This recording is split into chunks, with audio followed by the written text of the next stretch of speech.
കഴിഞ്ഞ ദിവസം എൻ്റെ മെഡിക്കൽ ചെക്കപ്പ് ചെയ്തപ്പം അതിൽ 2 തരം സ്കോർ കഴിഞ്ഞു.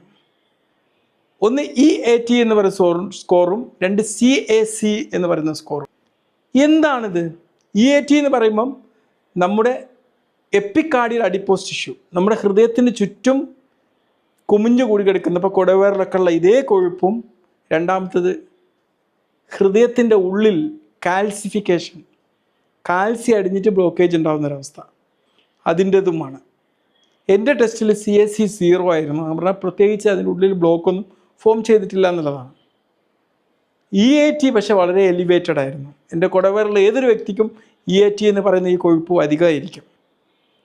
ഇതെന്തൊക്കെയാണ് ഇൻഡിക്കേറ്റ് ചെയ്യുന്നത്?